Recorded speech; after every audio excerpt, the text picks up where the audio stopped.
Assalamu alaikum wa rahmatullahi wa barakatuh. Guys, welcome back to Ila Cashee. This is our second episode today, and I'm really looking forward to it. We have a wonderful guest here. But before we start, I really wanted to thank you all for your amazing, incredible response to the first episode. This podcast, the reason why I'm doing it is because I want to share my love of food and host my friends and people who are incredible in the city, both local and diaspora, and get to share their stories. I often find that the best stories are always shared over food. But yeah, thank you all very, very much. I would like to also ask you guys all to please follow my Substack. It's Sultan in Mogadishu. All my socials are also in the description down below. But yeah, welcome to Ila Cashee episode 2. Today here we have Dr. Sadiyo. Hello. Hello, Jibril. Hi. Oh my God, I'm so excited for you. I'm so excited for you to be here. How are you doing today? Oh, I'm doing good. Yeah. You're an old friend. Like, I've known you for a very, very long time now, Dr. Sacdiyo. Please introduce yourself to my viewers. Okay. Thank you. First and foremost, I love young Somalis when they return back to Somalia. You are not born here, unlike me, I was born here, but I left as a teenager. Yeah. But for you, you were born in Netherlands and grew up in the UK. Yeah. And me from Denmark all the way to the UK. So we have similar, path. But yes, I'm Sadiyo Siad, but I'm Dr. Sadiyo Siad. I studied tropical medicine, infectious diseases and immunology. I did also medical pathology. I did medical diagnostics. So when you say medical diagnostics, it is two parts. It is medical laboratory and also medical imaging. So I try to get as many certificates as possible. Amazing.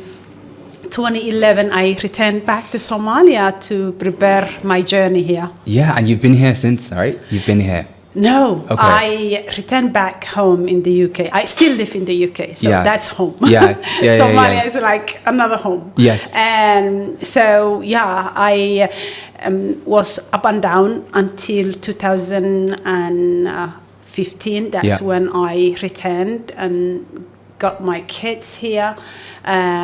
Established the academy in 2014. I registered first, and ever since we have been working here. Incredible.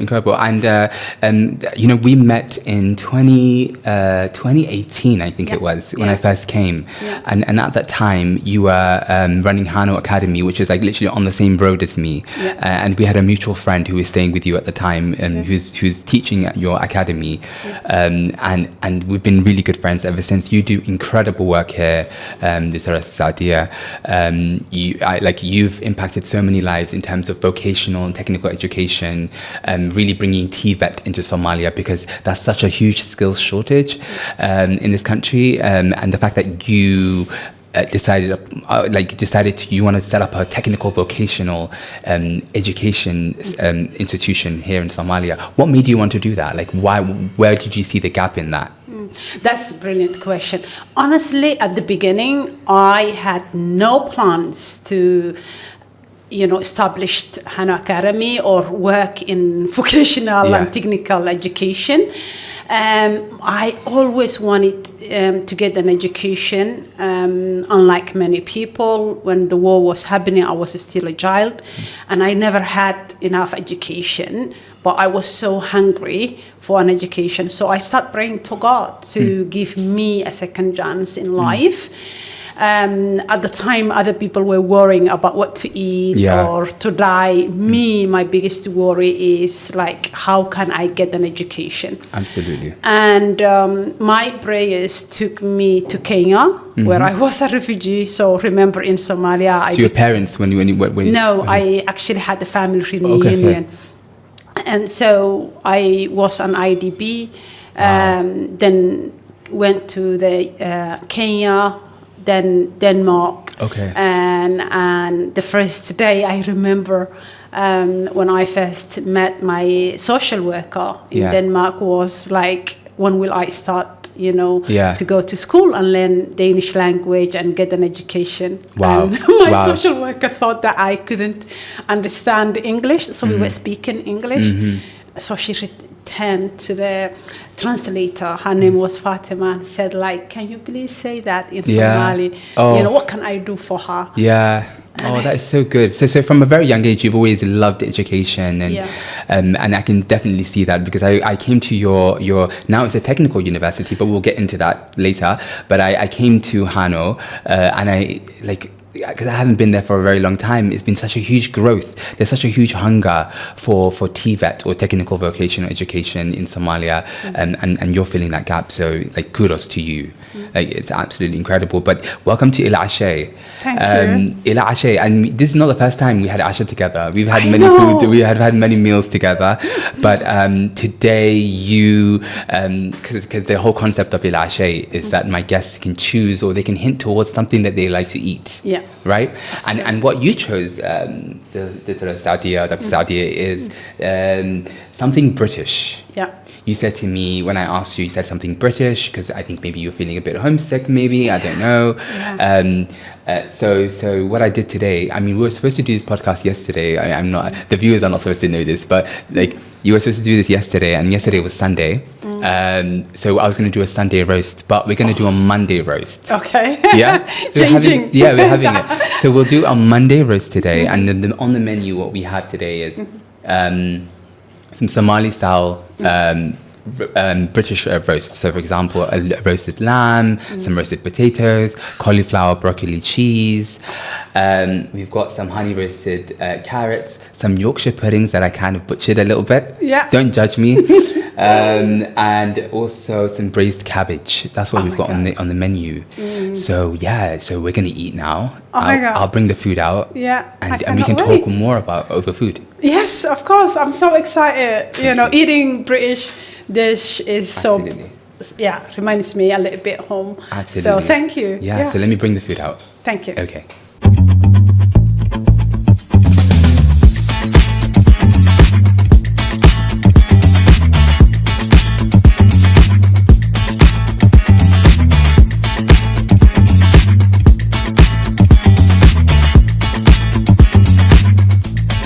Okay, welcome back. Thank you. We've got our food now. So here, as I explained earlier, we've got some slow-cooked lamb. We've got broccoli and cauliflower cheese, some roasted carrots, some roasted, braised cabbage, red cabbage, and some very crispy potatoes. Oh, wow.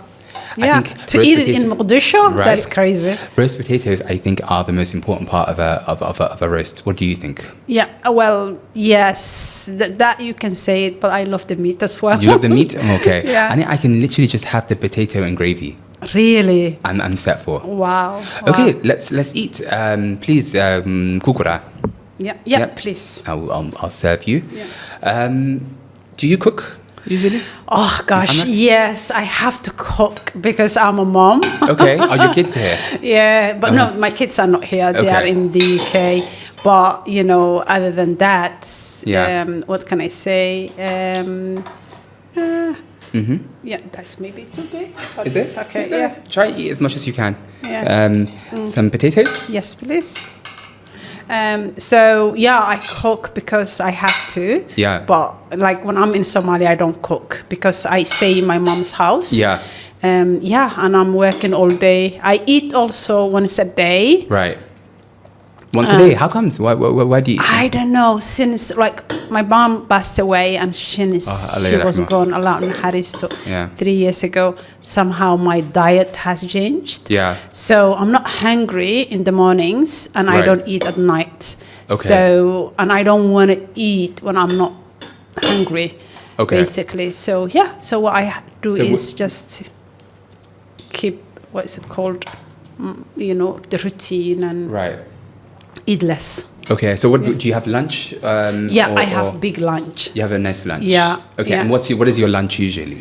Oh, it depends. Nowadays, I'm trying to not eat, basti ibris. Yep. I thank you so much. You're welcome. Yeah. Yeah. So I try basically to eat what is it called? Wadigir, like what is it called? Angola? But lentils. Oh, I love lentils. So good high protein too. Yes. So I eat lentils. Yeah. As instead of rice or pasta. Yeah. And then small meat and salad. Wow. Yeah. That's really healthy. And then sometimes with chapati. I love chapati as well. Oh, yeah. So chapati like sabayat? Yeah, sabayat. Yeah. Love. Yeah, so that's... I have a thing about Somali people who call chapati. Sabayat al-daha. Yes, I always get so annoyed when people call it chapati. I'm like, why are you calling it chapati? I'm very particular about food because, you know, we Hindi them, like they do it too. Yeah. But we call it sabayat. And I love sabayat so much. Yeah. That's true. Okay, let's start. Please dig in. Put some gravy on it. Yeah, I forgot. Yeah. Try.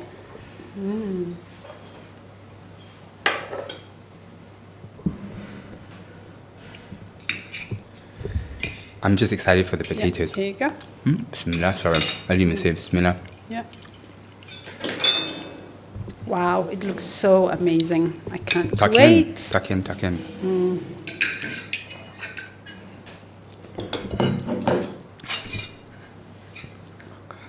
What is like the food that you miss the most from being from an international? I think you're from Leicester, right? You said. Yes, I'm from Leicester. You know, yeah. So, you know, I love all kinds of food, honestly, but nowadays I try to watch what I eat. Yeah. Because like I don't want to put some weight on. So, but I love food. Yeah. What's the food that you usually love? Like, what's your go-to like food? I know you said lentils earlier. Sorry.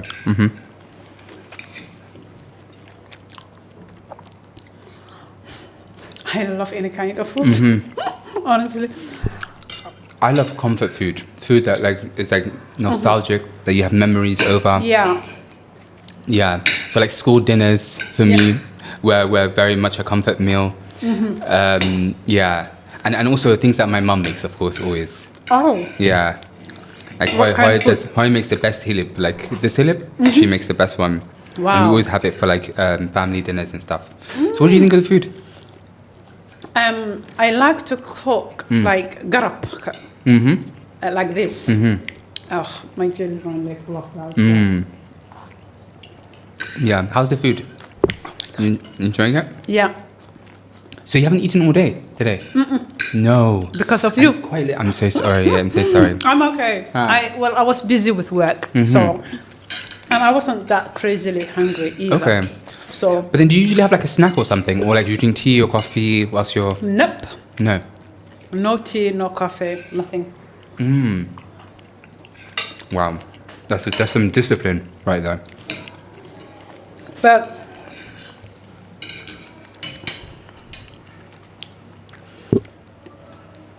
I have Fijan coffee, so when I'm around there, then maybe I will have some snacks or coffee. Well, I don't take even coffee nowadays, but other than that, honestly, I'm okay, because you need to watch out what you eat and.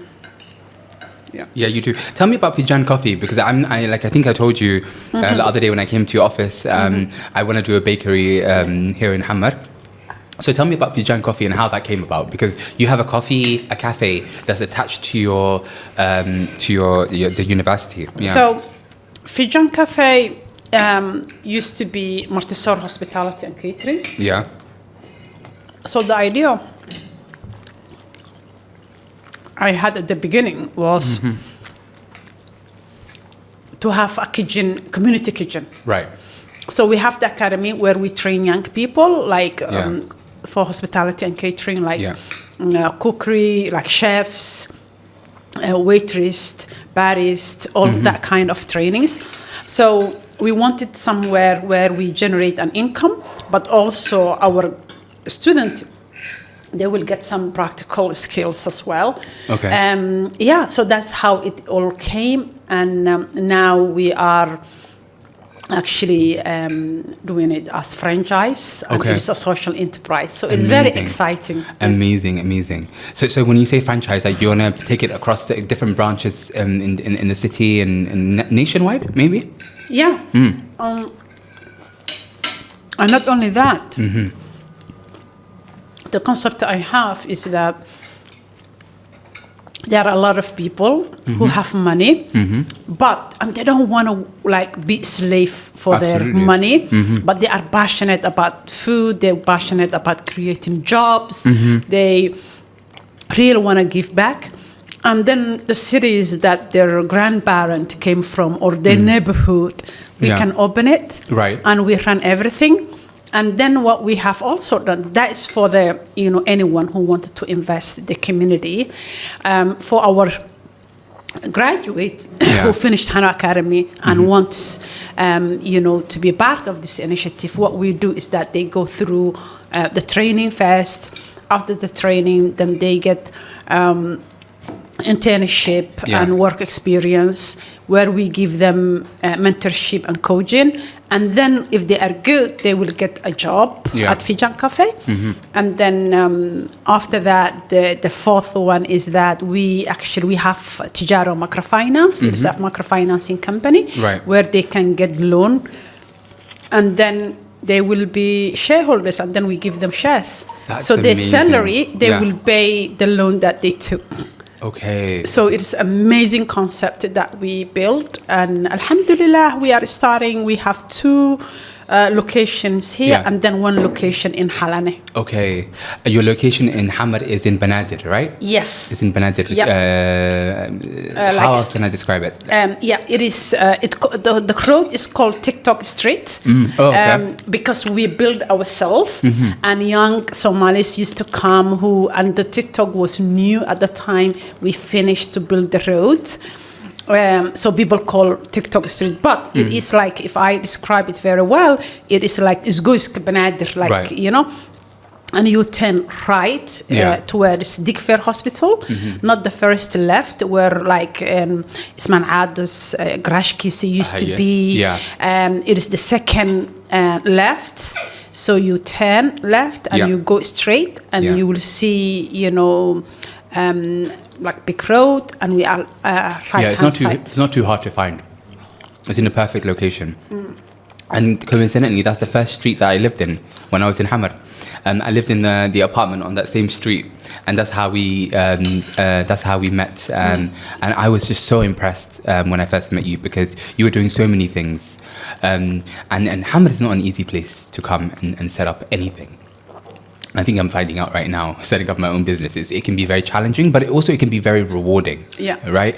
Not to be all negative. But how have you found it? What are the main challenges that you faced setting up an incredible business here? As you said, Jibril, honestly, Somalia is one of the difficult countries. To build a business. Absolutely. But on the other hand, it is so rewarding. When you are impact-driven person, you will get a resilience that you don't know where it came from.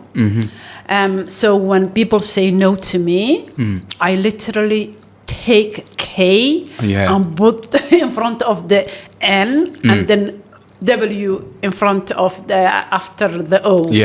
Basically. So I need to know how to get the yes. Okay. I love that philosophy. And it's not, again, like, I wanted a loan. I was struggling. I had collateral. I had such an amazing mom who actually, like, back in the West, like we sent money to our family. So if I sent 100 USD, my mom used to make sure that half of the money, like she actually saved it for me, and that the other half of the money she spends it. And then that money, accumulates. And did some investment. And you can do some investment in that. And Yeah. And all that. I'm very interested because having lived in Hamar since 2018, on and off, I've come across many incredible diaspora, most of them women, some of them women, sorry, but then they always end up leaving. I realize men tend to outlast women here in Somalia. And why do you think that is? Or do you agree with my assessment? Or do you think there are particular challenges that women face here compared to, say, men? I haven't actually noticed that. Okay. I've noticed, like, I've known so many incredible, like yourself, you're incredibly well educated and an asset, a human capital asset to our nation, you know? So I've seen many women like yourself who come to Somalia with so much goodwill, but then they end up always leaving. More so than the men. That's what I've noticed anyway, the trend that I've noticed. But my question is, like, is there any particular challenges that you face because of your gender here in Somalia, or is it, do you feel? Well, gender is a big factor. No doubt about it. Yeah. But on the other hand, you know, if you are an entrepreneur, it is a very lonely road. And if you don't have the, how can I say, like the supporting network of people, it's going to be very difficult. And sadly, in our community, we are not very supportive when you are trying to do something good. Subhanallah. Absolutely. People will throw stones at you. People will try to get the contracts that you are bidding, or like, you know, it's very competitive. Very competitive. Yeah. And it is like, I have never, like, competition is healthy. There's nothing wrong with it. But people are envy you because what you're trying to achieve. And most of the times, and women actually are built differently. They really want to make real change, and you know, they want to create impact. Whereas men, they don't care. They just want to make money. I mean, I disagree with you. I mean, I genuinely want to make, not all men, and I see what you mean though. Women generally tend to, Somali women are just incredible, and I honestly feel like if they were given the leadership position in this country, things would change for the better. But sorry, I just had to interject there and say not all of us just want money, but I genuinely do also want to make a good change here. But I definitely agree with you in terms of the incredible Somali women have kept this nation alive through all this turmoil, through all those years. And I remember during the COVID pandemic, we were the first people who came up the idea of developing face mask, you know, hand washing soaps. I remember that. You know, like we produced 5 different items, which were all important. And I heard that Prime Minister Khaire that time had, like, they used to have like meetings on how to save and the people and so on. And like a couple of business people actually mentioned my name, and he said like, oh, go and buy it from you know, Dr. Sacdiyo and their social enterprise company. And guess what? We competed, and they gave a company that had no clue what they were doing because of the connections that they had in Somalia. As opposed to a competent a company, some ethical as well. I think what I remember is that there were young ladies doing the masks, right, during COVID for you. Incredible ladies who are sewing and doing girls. Boys and girls. But wow. And when you see that kind of, and people who were doing it are not even only the locals. There were people who were diaspora. Sadly. And they were men. So when you see this kind of unfairness, you tend to leave the country. But I gave up. You're going to still plow through? I didn't want to give up. Now that Hano has gotten bigger, mashallah, Allahum barik, you know, where do you see the future? Where do you see the future of what you're doing? Because you do an incredible job in a country where there's like 100 million different universities. and 100 different million schools. What do you see that's different about Hanu, and what's the role of it in the future? But first, answer the first question. Sorry, I'm asking a lot. The first question being, where do you see Hanu in the future? In 10 years' time, I'm hopeful that we expand, and in other countries as well, because our concept is different. Yeah. Unlike other universities, we started basically, vocational trainings. So what had happened was, and I would love to take you back in 2011,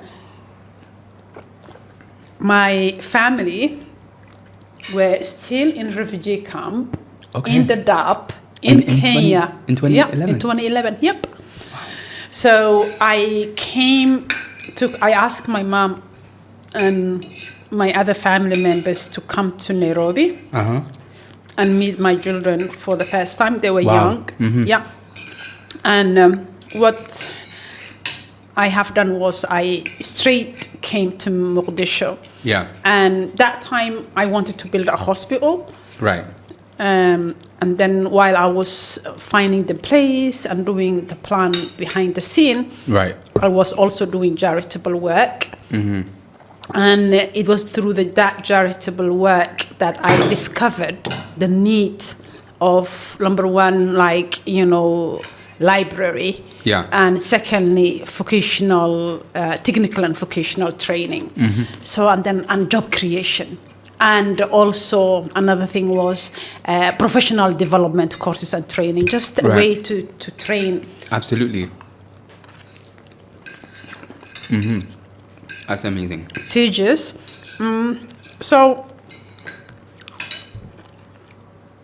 what I have done was I met a couple of men, and they wanted also to create a university, but I told them no. What Somalia need, and that was 2011.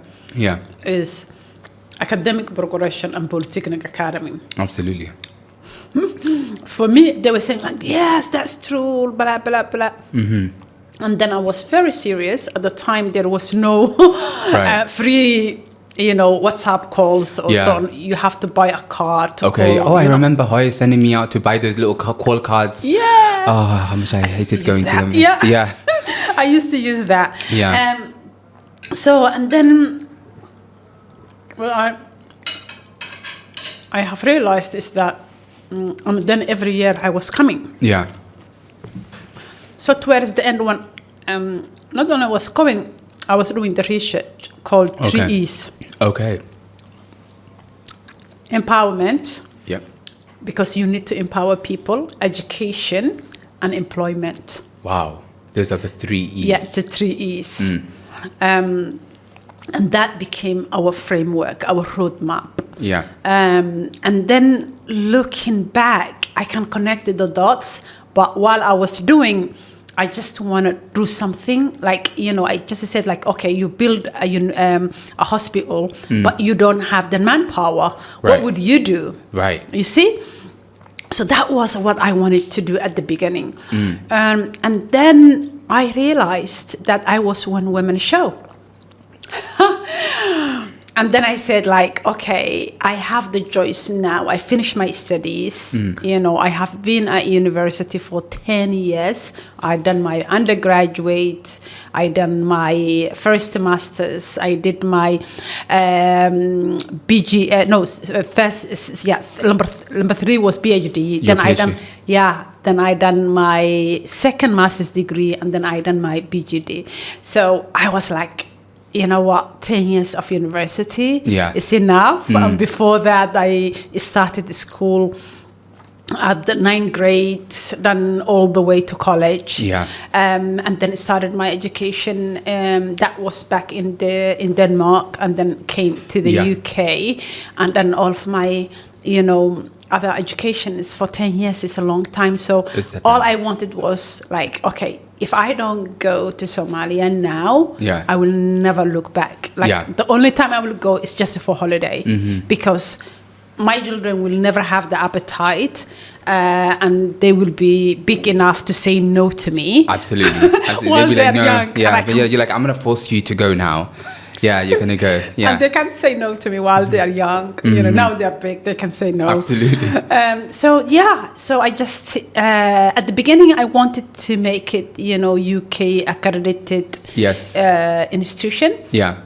And then they said no because of the security and so on. So we wanted to make it in Jigjiga because I believe Somali way. I believe in Somali way too. Yeah. Absolutely. And then my mom said, no, I can't come to Ethiopia because she's been there and it's so cold. And, and she doesn't want to go, other countries. So then I said, what about Ethiopia, Hargeisa? And then she been Hargeisa. I said, it's still too cold for me. I want Hamar. No, Hargeisa is a bit chilly, especially in January. And then I had no choice other than, to make it in Mogadishu because I am the kind of mom who doesn't like to leave their children behind, especially when they are young. Yeah. I remember when my children was very young, I had to go a conference. Yeah. And they were 1 and 2 months old. Okay. And I had to ask someone paid them their ticket and money. Yeah. and we spent, a nice week together, and then in the morning I was going to the conference. Well, you asked somebody to come and look after them? Yeah, to come with travel. You, to travel with it you. was in Germany. Okay, so wow. the conference was in Germany. Germany. Yeah. So that I'm the type of mom who wants, yes, you can go work, but make sure that you come back home for your family at night. And then when your family is not with you, it's difficult. Yeah, and they are still young. When they are old enough, then that's fine. Then, the big children later on, I put them to boarding school. Oh, that's amazing. That's amazing. And then, wow. But what strikes me so interesting about you, Dr. Sadiyo, is that you really embody that go-get-it attitude.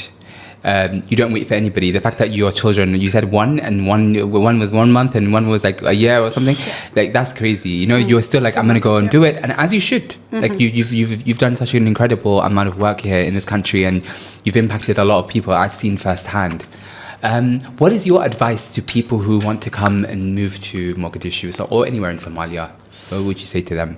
Wow, my advice is to have people who will support you in a long run. Yeah. We actually did something that I was inviting you to be part of, which is called Global UNUG Network. Yeah. So it's something that we have started, me and Hodanale, Allah Nahariste. Like a lot of young people used to reach. And ask her, I wanted to go to Somalia, I don't have a lot of family, or I really want to do something meaningful. Yeah. But they don't want to stay for good. Right. Some of them want to stay for good, like the friend that me and you have. Yeah. That you were mentioning, but others don't want that. So, and then, we used to do that, me and her. Yeah. Like she used to connect me, and one of the guys, his name is Idris, he came similar, that program, and he stayed was it 1 month or something like that? I forgot. Yeah. So we were facilitating, obviously he was coming to Hana Academy, he was working with us. Then we facilitated his transportation within Mogadishu. Right. And what else we did? Yeah, and the food, lunch, that kind of stuff. And that is the same concept, but we make it bigger so that we can reach more people. Yeah. So those young Somali diaspora, they can reach out to us, then we can plan a program. That's amazing. I'm going to actually link it into the description as well, so that people can connect if they're really interested in any of these amazing initiatives. Yeah. So then they can have 3 months, 1 month, stay. So what we're going to do for them is that we will make sure to have accommodation for them, and to have a project for them to do, and the accommodation will also the food, documentary, documentary, and also the mentorship. that they're gonna need. So that is a program that we actually started enrolling now. Okay. I have visited a couple of like European countries like Norway and Sweden and talked to the community a bit about it. Yeah. So that is, that's what we're doing. But coming back, what you have asked me is that they should aim to see the class half full instead of half empty. Right. When people tell you, oh, there's no security in Somalia, or like there is suicide bombers in Mogadishu, or like this and that, like they should not worry about it. They should just take the decision and try to come and make a change, because honestly speaking, in the West, it's already been built. It has, and here's like virgin ground. Like you can literally do whatever you want here and build it from scratch. Absolutely, but like if you want to build something in the West, it's much easier compared to here. So they have to have a resilient mindset where they should not give up that easily. Right. And especially when you're building a business, it is like 24 hours job. And the first 5 years or 10 years, you have no freedom whatsoever. Absolutely. You can be lucky and have a TikTok shop. Okay. Yes. And make a lot of money. Okay, you make a lot of money from your TikTok shop. Yeah, that's you can. good. And what do you sell on the TikTok shop? No, it's not me. Oh, so you. But I'm saying, like, people can be lucky. And if they have a TikTok shop. And do something. You can do whatever. Like, I'm like, one thing I'm really impressed about Somalia is that it's an incredibly, there you go. It's an incredibly, it's very tech friendly. Yes. So my business, my micro bakery, actually, I'm going to be starting online. So I'm going to be doing like an online micro bakery initially to begin with, and there's fantastic like EVC fintech options as well. It's so great. So I mean, there's just so many options and things for people to do. But going back to the diaspora thing that you were talking about earlier, how can people join that, or how can they sign up? That diaspora things, we have WhatsApp group, we have Facebook group as well. And they can literally sign there. What we are aiming is is to create our own clan. Okay. Not the tribe. Like no. We are not doing a Qabil. We're doing our own. Like people like-minded. Progressive people who are not judging you. Absolutely. One of the girls who works with us,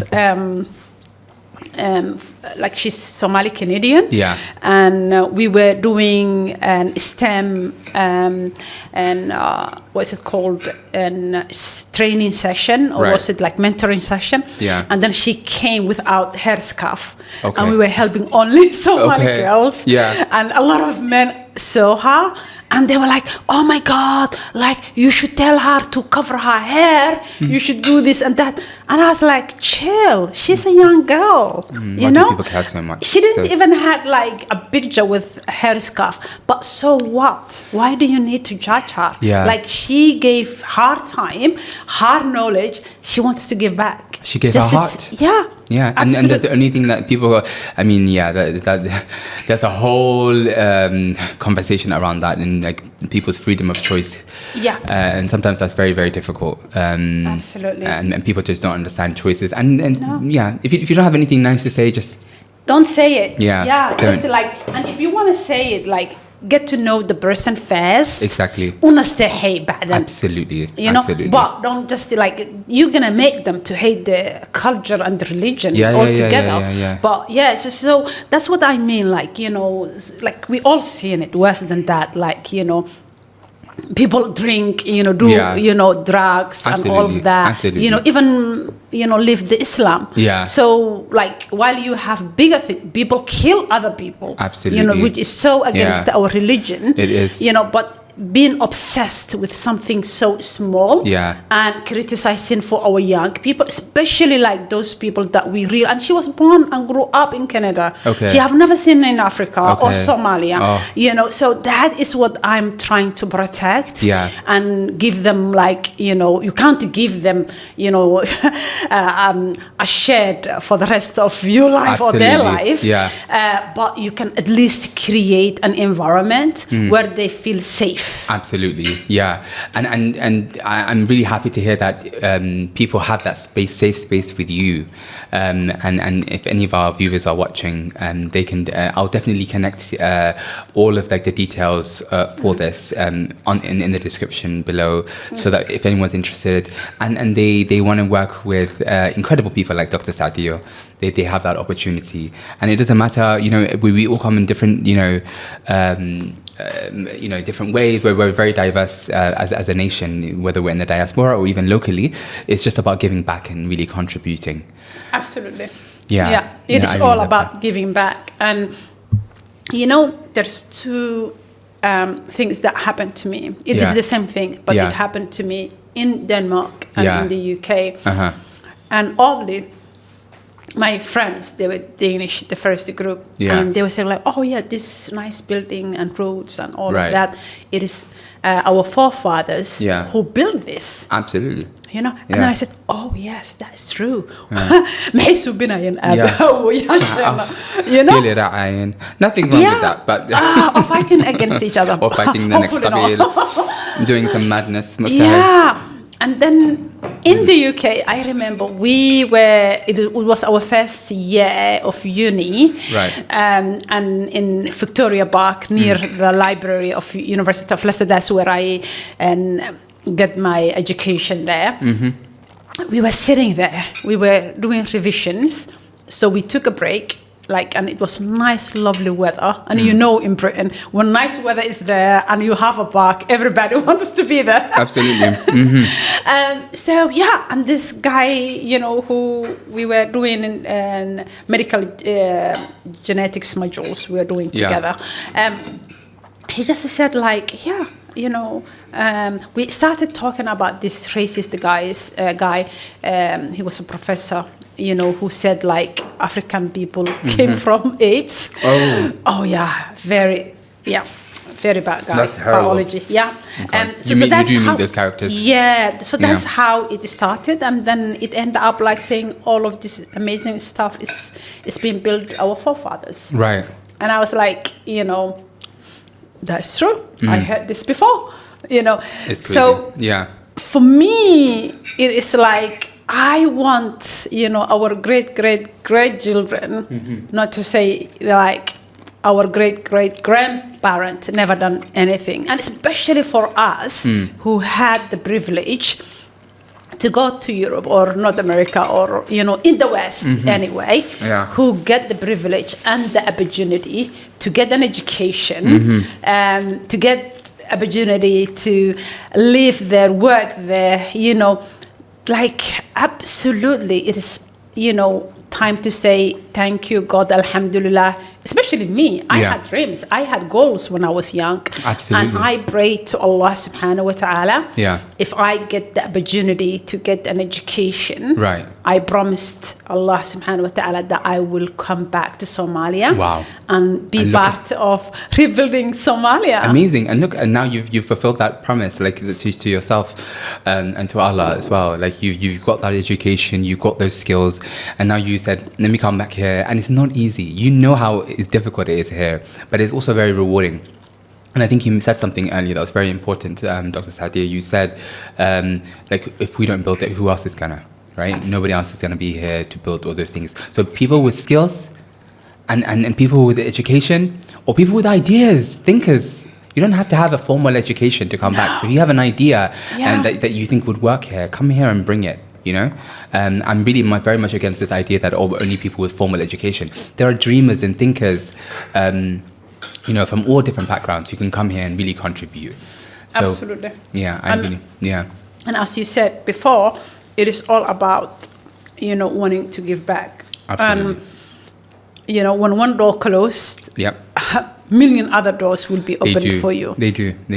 Yeah. And let me also add to this that also we have an amazing initiative called Maan-Maal. It is an entrepreneurship reality TV show. Right. Okay. And we are actually investing in young Somalis who have an amazing idea. Right. So we partnered with Salama Somali Bank, the biggest bank in Somalia. Correct. And thanks to them and thanks to Gudumia Abdallah, they believed in me. You know, I was cooking this idea, 9 years. Back in 2019, it's almost 7 years ago now. Yeah. I did the pilot of the entrepreneurship reality TV show. Okay. And it cost a lot of money, but alhamdulillah, we launched last year. Right. We got actually an amazing studio, actually above, like not this side, the other side. In this building. Rian building. Okay, yes. So at the top, and we are starting production around Tuesday. It's around the 3rd, I believe, or the 4th of August, inshallah. So that is also another opportunity for them to apply and with their, compete for their business idea. And instead of them to become, job seekers, they can become job creators. Wow, we said that together. Yeah, we give you job creators. So when is that happening? And how can people apply? And who can apply? What's the eligibility for that? Eligibility is not dependent of gender or regions. It is open to all Somalis, regardless of their age, including the diaspora. Absolutely. Okay. As a matter of fact, we are going after the first episode or maybe the second episode, we have to go to the diaspora. Okay. Yeah. So where are you going? Yeah. First, the UK. Okay. Absolutely. You have to go to the UK. Yeah, you have to. 100%. London? Yeah. Okay, and then you're going to do an audition? Yes, it's going to be an audition. But I guess it's an audition, Absolutely, yeah. So people can come and pitch it. It's like Dragon's Den, I'm guessing. Yeah, but better. But better, okay. Way better. Okay, I love that. Yeah, I love that. way better. So they can come and pitch their business. And what's the prize money that they can get for the investment? We have a good amount of money invested. Again, thanks to the Salama Bank, right? Who are really dedicated to invest, young people. And then later on, we're going to go to North America. Amazing. Okay, and then I'm going to also put that in the description, how people can keep in touch. And I'll also put your socials in so that people can follow you as well. Thank you. And follow your incredible story and your incredible journey. We're going to quietly finish this food now, and then we're going to have dessert straight after this. Absolutely. And then I've got, you don't know what dessert is. So I'm going to You're going to surprise me. Absolutely. I'm going to surprise you. But we'll finish this quietly, and then we'll come back for dessert. Great. Okay. I'm so looking forward to that. Thank you. I can see that. Yeah. So here, what we've got, Dr. Sacdiyo, is we've got a lime, because we can't find lemons in Hamar, and I'm trying to find things that are very much local and grown locally. So lime and poppy seed loaf. With vanilla chantilly cream and a raspberry compote. Wow. Garnished with a single sprig of mint. Oh my God. So this is something actually I want to do for my new business, Hale. So I'll be doing loads of loaves with different cream toppings on top, and using lots of different fruit. I even want to use Aana Barawa one time, and just so many different kind of things. So you're tasting what I'm going to be doing. Okay. So please, again, would you like coffee? I also put some nice Italian coffee for us. A little bit. A little bit. Yeah. Okay, bismillah. Pour some for you. My goodness, this is amazing. Do you like it? It's like a lemon and lime and poppy seed. Your coffee. Here you go. Can you taste the lime? This is so amazing. Yeah, I love it. Do you like raspberries? Okay. Are you a raspberry? Yeah. I'm a big fan of it. Is there anything that you hate food-wise, or is there anything you don't like? Oh, what do I don't like?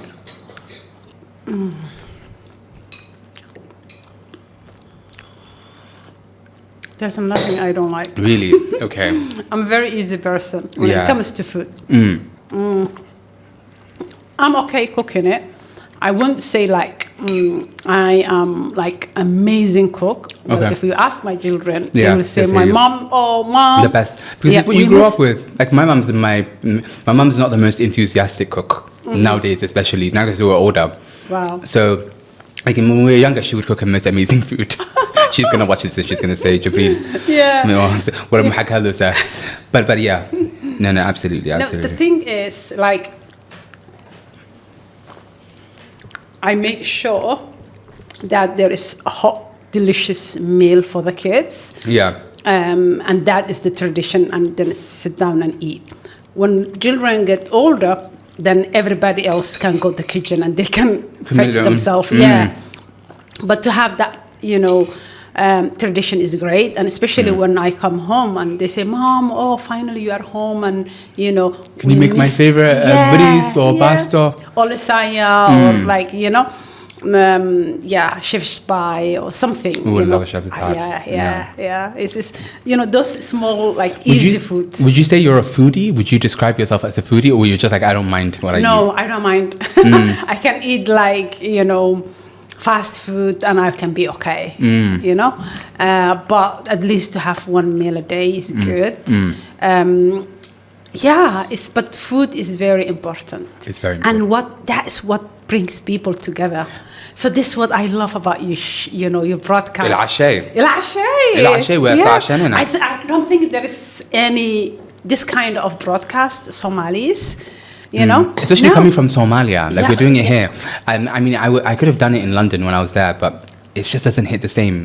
There's something about being here and doing a food podcast, because I love food, and that's something that I really want to veer into, because I've left all my urban planning stuff behind me. Yeah, so tell me, I need to ask you some question now. Ask me. You can be like, I'm actually going to an urban planning discussion on Wednesday that a really good friend of mine that it's a mutual connection invited me to. So I'm going to be doing a seminar discussion. And you are going to you're going to teach absolutely. I would love to. Yeah. Absolutely, yeah. I will Can always I just have the water? Absolutely, you can. I'm going to be definitely doing. I like to do urban planning is my biggest passion, but right now there's no political will in Somalia for urban planners. Yeah. Our jobs are just so difficult. Like when I was at the municipality, it was like pulling teeth.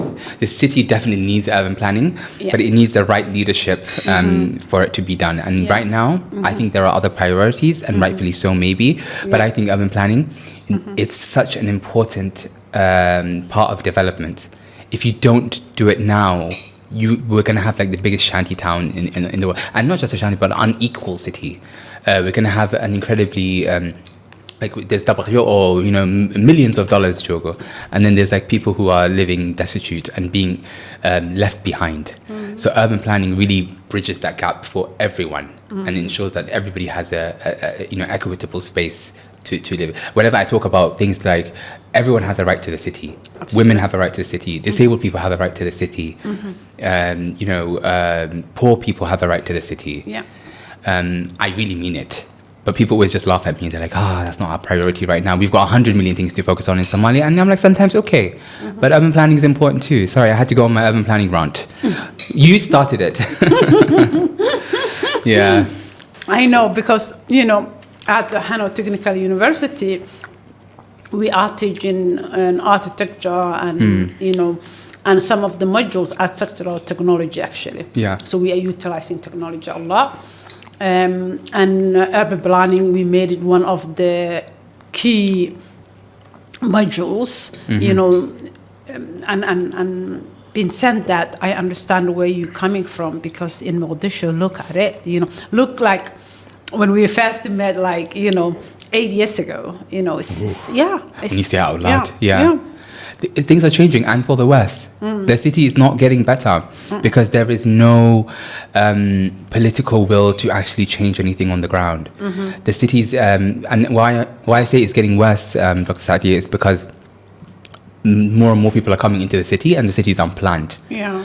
More and more people are being displaced.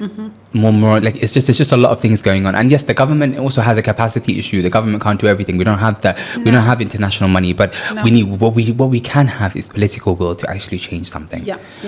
And unfortunately, that is non-existent right now. But by the way, I have amazing colleagues at the municipality that I used to work with. They're doing an incredible job.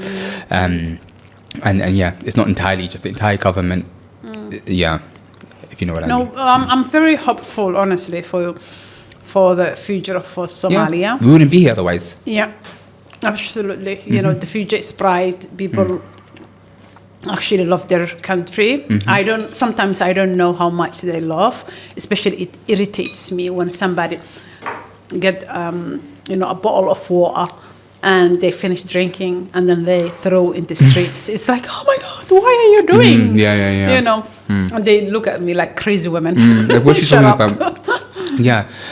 No, the whole city is a litter space now. Yeah, everywhere. I'm always carrying my tissues and stuff, but I think with Wa'igilin and with more. How do you say Wa'igilin in English? That's a question I never thought I would ask. Awareness. Yeah, if we have more awareness, people will learn, and then they will like grow. Absolutely. And another thing is that they will also learn the diaspora. And they will see like, okay, this is so normal, like to be responsible. Yeah. And clean after yourself, for goodness sake. Like, it irritates me when I have people and they just leave things where they actually have it. And that's how we have been. That's how we live in the West. Absolutely. And that's how we also raise our children. Like clean yourself, take care of yourself, like take your plates and all of that. And then it becomes habit. As much as like you. In the UK, you're not allowed to throw any, rubbish on the streets. Absolutely. You will be fined. You will be fined. And like in other countries. And then same thing with being patient and being in a queue. Yeah. Somalis don't know that. We don't know that. We don't. But we're like that everywhere, I think. It's not everywhere. Actually, look in the UK. Yeah. Oh my God. We love a good queue in the UK. We love a queue. Yeah. And it's a very respectful way, When was the last time you were there? Oh yeah, almost 2 months. Yeah, 2 months. Oh yeah, you told me. Yeah, that's really good. Yeah. Okay, so we are coming to the end of our podcast today, and we had an incredible meal, an incredible inspirational conversation from you with you. I have a question for you before we wrap up. What is one thing that you will tell people who want to come and move here and start a business or start something? Right? What is something that you want to tell them? But they feel like things are it's very difficult for them. What would you say to those people who are considering but they haven't made the plans forward? That is such an amazing question. Honestly speaking, if you look my Facebook, long time ago when I first get into the university, and it's the same university I done my undergrad and my master's, and luckily I got a PhD there. And it was an area that I really want to specialize. I wanted to specialize in tuberculosis specifically and immunology. Yeah. So I put it, dreams do come true. Yeah. My dreams was always to get an education. To start from zero to the highest level of a PhD, which happened luckily, and that happened because of resilience. I didn't know what resilience was. Ironically, when I was at uni, I had a professor. He was from Zimbabwe, black man. Lecturing, one of our lecturers at the University of Leicester. And he used to teach us physiology module. So we met in my undergrad. Yeah. We were seeing each other in my master's. Right. And he could see me pregnant, giving birth. And then, coming back, still giving birth, being uni, all of that, juggling,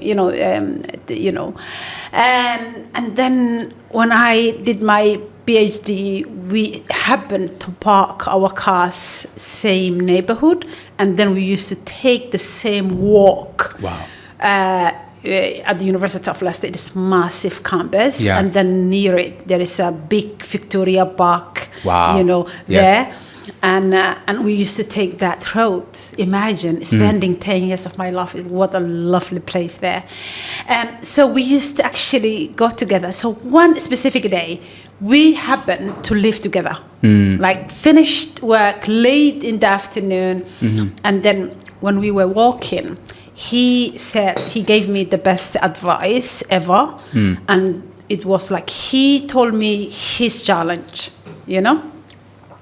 When he was doing his PhD, like how he did his PhD in Canada, and how his supervisor never believed him. So he said, like, I was doing this research and it didn't work, this experiment, while he was there. So he took the pictures and everything and left it on his bench. So when he came from his trip, he comes early in the morning, so he looked at it, and then he called everybody and he said, like, you have to repeat in front of me, right? Thinking that I don't like, and everybody, he said, tried to do that specific environment, and I mean that specific experiment. And then he said, like, when I did it, like, obviously in science, you have to repeat multiple times. Absolutely. So he did it, it worked. And then he was saying, like, you know, because we are black people, right? People look down to us. They don't think that we are equally educated or knowledgeable or, you know, trustworthy or honest. Right. No, they don't think so, he said. Yeah. And then he looked at me and he said, like, you are a woman, you are a Muslim, you are a refugee, you are a mother, you know, you are hijabi, you know, you have all of these things that is going on, but you still decided to continue. And then he said, hear me out. Doing a PhD is not easy. And I was talking about my PhD and like how hectic it is. And I make a big mistake. I chose to like difficult area, like infectious diseases and immunology. Right. And, you know, I want to combine the two and do a lot of crazy experiments. Absolutely. You know, both clinical and also laboratory based. Yeah. And then he said it like, you need to have a crocodile skin. You know, a tough skin is needed. Absolutely. And you have to keep, like, you know, supervisors will treat you badly, or friends or colleagues. You know, it's a research institution, so like, and it is like practicals. And I was working very slow growing bacteria as well. So that actually helped me to listen, like, and walk, you know, together towards our cars, and you know, so that is the things that helped me, you know, besides, you know, having being an amazing map. So what I would like to say, young Somalis who would like to come back, is they need to have a resilience.